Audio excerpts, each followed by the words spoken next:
Senior actor Brahmaji ప్రధాన పాత్రలో నటించిన చిత్రం బాపు. దయాకర్ రెడ్డి దర్శకత్వంలో రూపొందిన ఈ చిత్రాన్ని భానుప్రసాద్ రెడ్డి నిర్మించారు. ఆమెని బలగం సుధాకర్ రెడ్డి, ధన్య బాలకృష్ణ తదితరులు ముఖ్యమైన పాత్రలలో నటించారు. అవుట్ అండ్ అవుట్ పల్లెటూరు నేపథ్యంలో రూపొందిన ఈ చిత్రం ఈ రోజు విడుదలైంది. కానీ మీడియా మిత్రులకు ఈ సినిమా స్పెషల్ షో వేశారు. మంచి ఫీల్ గుడ్ మూవీగా పేరు తెచ్చుకున్న ఈ సినిమా ఎలా ఉందో ఇప్పుడు మనం రివ్యూలో చూద్దాం.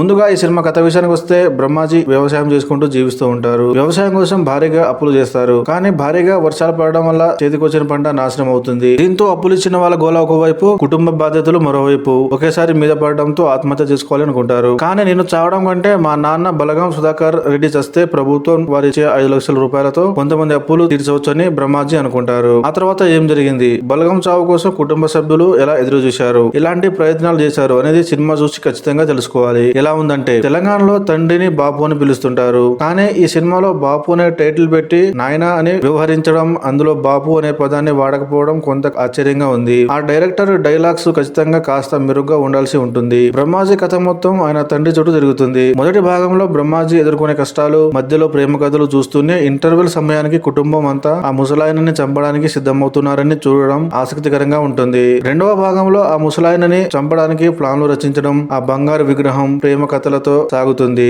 బాపు సినిమా పూర్తిగా తెలంగాణ గ్రామీణ నేపథ్యాన్ని ఆధారంగా చేసుకొని నిజమైన ప్రదేశాలు షూటింగ్ చేశారు కాబట్టి అది రియలిస్టిక్ గా అనిపిస్తుంది. మొదటి భాగంలో రైతుల కష్టాలు అద్భుతంగా చూపించడంతో ఆ భావోద్వేగాన్ని బాగా పండించారు. కానీ సీరియస్ సబ్జెక్ట్ లో కామెడీ చేర్చడం కొంత ఎబ్బెట్టుగా అనిపిస్తుంది. కేవలం డబ్బుల కోసం ఒక ముసలాయిని చంపడం వంటి నెగిటివ్ అంశాన్ని కామెడీగా చూపించడం సరిగ్గా కుదరలేదు అనిపించింది. ప్రేమ కథలు ఎలా ఉంటాయో, ఆ బంగారు విగ్రహానికి ఏం జరుగుతుందో అని ప్రేక్షకులు మొదటి నుంచి ఊహించగలరు. సీరియస్ పాయింట్ ని చివరిలో అలా సడన్ గా భావోద్వేగానికి మార్చడం కొంత అసాధారణంగా అనిపించింది. నిజంగా రైతులు తమ కష్టాల కారణంగా ఆత్మహత్యలు చేసుకుంటున్న క్రమంలో ఆ యథార్థాన్ని కామెడీతో చెప్పడంలో ఏదో మిస్ అయిన ఫీల్ అయితే కలుగుతుంది. సినిమా మొత్తం తెలంగాణ గ్రామీణ నేపథ్యంలో ఉండడం వల్ల సినిమాలో కొన్ని లోపాలు ఉన్నా కూడా అందరికీ కనెక్ట్ అవుతుంది. ఎవరెలా చేశారంటే, బ్రహ్మాజీ ఎన్నో పాత్రలో తన నటనతో అందరినీ ఆకట్టుకున్న ఈసారి పేద రైతుగా కొత్తగా మెప్పించారు. ఆమెని భార్యగా చూపించిన, ఎమోషన్ కూడలిగా చూపించిన అసూయ దృశ్యాలు చాలా బాగున్నాయి. ధన్య బాలకృష్ణకు చాలా కాలం తర్వాత ఒక మంచి పాత్ర దొరికింది. ముసలాయనగా చేసిన సుధాకర్ రెడ్డి మాత్రం సినిమా మొత్తం నవ్విస్తూ ప్రేక్షకులను బాగా కనెక్ట్ అయ్యారు. రచ్చరవి, గంగవ్వ,